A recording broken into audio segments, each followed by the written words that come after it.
20-25 سانتی متر برف 18 قدم هستین که کی برف آف میشود. امروز که میسنجیم قریب که 25 سانتی متر برف بریدگی قوه چند آمده است. آفتاب برآمدگی دوستان عزیز. حاضر پایان میفرویم. این وقتی را میبینیم بالوش برف چند قوه آمده است. میبینیم حاضر. میگم که دوستان عزیز حاضر بالوش چند قوه آمده است میبینیم. 99 ولت بود. واتش 0. حاضر بالوش توزیع میکنیم میبینیم دوستان عزیز. автоматор را میفرویم. دوستان عزیز دیدین که چقدر قوه نیست. حاضر بالاش توزیع میکنیم. اکنون باشد تماشا کنین چقدر قوه آمدنش سر میشود. 25 سانتی متر بالاش برف دوستان عزیز. توزیع میکنیم افکت چه میبینین چقدر خوش اومده است قوه. آفتاب برآمدگی پگودا نغزه. امروز که سالمون 23 январ 2026 سال. ولایت خاتلون ناحیه جالین برخی کالخوزو بود. آفتاب خوشرو توزیع کردن سر کردیم دوستان عزیز. برف غویسش ببینین کمتر توزیع کردیم که اینا برف مون آب شده لسپیده اومده است. حاضر بنابودم که توزیع کردم میره 10 تا پنل ده اینجا. اینا ببینید دوستان عزیز اینا 3 تاش توزیع کردیم. اینا خودش هم خیلی کم بمونه آب شده میفروє. وای 20-25 سانتی متر برف 18 قدم است که کی برف آف میشود. ممکن 2 روز پس آف شود، ممکن 3 روز پس، ممکن 1 هفته برای برف غوسی بده. یک بار توزیعش کنی خدا خواهد درش دیگه قوه اومدن میگیره. اینا ببینید اینا آب شده فروماده است. هم خیلی دوستان عزیز ببینید چقدر بلند شد. واسه سراز توزیعش میکنیم با سراز آب میشه باقی موندهش میدهش. نه هفته شد توزیع کرده بود کردیم. ویزه خود پوشیدگی دوستان عزیز ویزه خود نپوشین نمیشود. واسه سراز قدر عرق کردیم.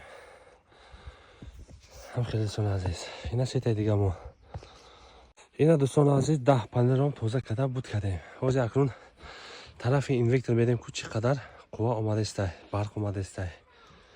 آفتاب نرمال نه. حرارت حاضر -2 گرادس نشون داده است. یک تا نیم تاش уже نه او سر شدن سر کرد برفا. این خیلی دوستان عزیز اگر امکانش باشه توزیع کنه خوبتر است. یعنی که احتیاط شده دوستان عزیز کسی شرایط داره ببره توزیع کنه قوه دادنش با خوبتر میشود. حاضر برای شما نشون میدیم که چقدر ای بالا قوه اومده است. سنجش هم میبینید ان شاء الله دوستان عزیز افکتش چقدر میشود. بود کردیم خورا دیدین چقدر عرق کردیم.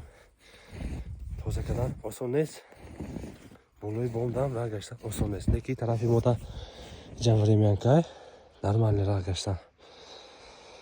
اینا دوستان عزیز جو توپ توزیع شد. کمتر برف بمونه نمیگونه آب شده میبیاد سراز. عزیز ای بالا فرو اومدیم ساعت уже 20 دقیقه 12. автоматор رو برداریم که بسم الله الرحمن الرحیم.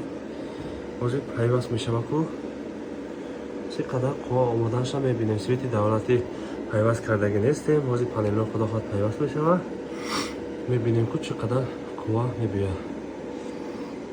خب اینا پنل هم پیوست شد که ای بالا چند قدر اومده است میبینیم. آها اینا دوستان عزیز уже 3 کیلووات اومده است. بچه 3 کیلووات 3.5 کیلووات اومده است دوستان عزیز 3.5 کیلووات.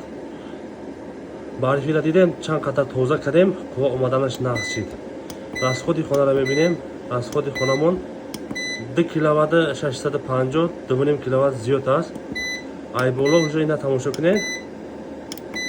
так 3.5 کیلووات уже اومده است. یک ابر شده است اوستا با برآمده است آفتاب 3 کیلووات 3.5 کیلووات هم که اومده است. دیدین چقدر افکت میکنه دوستان عزیز.